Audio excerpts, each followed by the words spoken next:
Right, good morning all. Right, so we're moving on, still on Surah 6, Surah Al-An'am. Right, we are on 64, verse 64. Right, continuing the conversation on monotheism.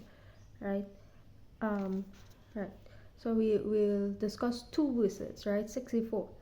Is it? It is Allah who saves you from.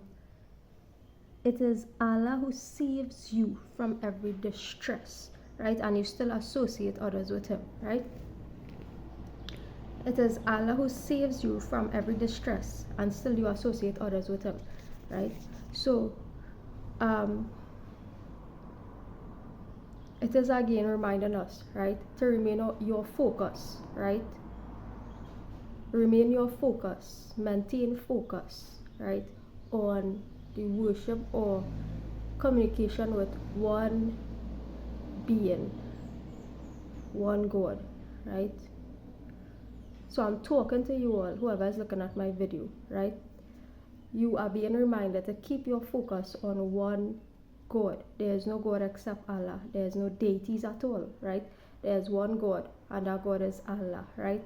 So maintaining your focus on monotheism, right? It is Allah alone who saves you from every distress, yet you associate others with you, right? So when you invite all kind of other deities, beings, entities into your life, right, what you're doing is you're getting yourself wound up or tied up with more karma, right?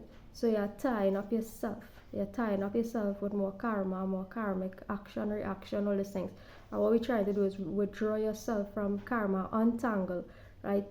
Detaching yourself from karma, right? Detaching yourself from karma, right? So you become free from that, right? So childbirth, all these things, things like this, right? Anything to that regard, right? I'm not here to discourage or encourage anybody from doing anything. I just say putting forth what is, right? When you have a child, etc., that is in fact tying up yourself with karma, right? Karma, because you're obligated to duty, right? You're obligated to action, reaction, right?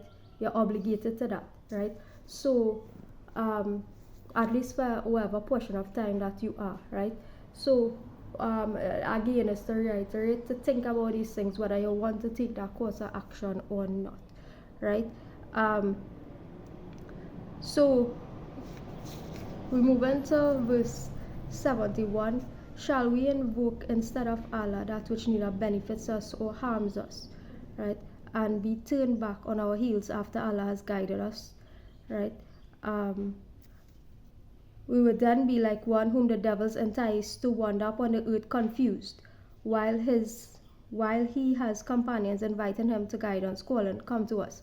Indeed, the guidance of Allah is the only guidance, right? And we have been commanded to submit to God of the worlds, which is Allah, right? So we have not been commanded to submit to each other, right? But to be yourself, but under the guidance of Allah, right? Be yourself, but under the guidance of Allah alone, right? Shall we invoke instead of Allah which neither benefits nor harms us? What neither benefits nor harms us? Deities, right?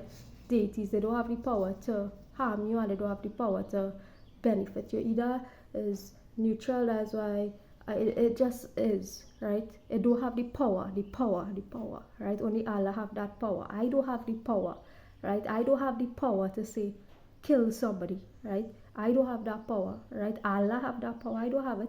You don't have it, right? So these things is just ways of tying up yourself unnecessarily with things. You get involved with certain things. You get involved with certain people, right? You're tying up yourself, right? Because you have more karma to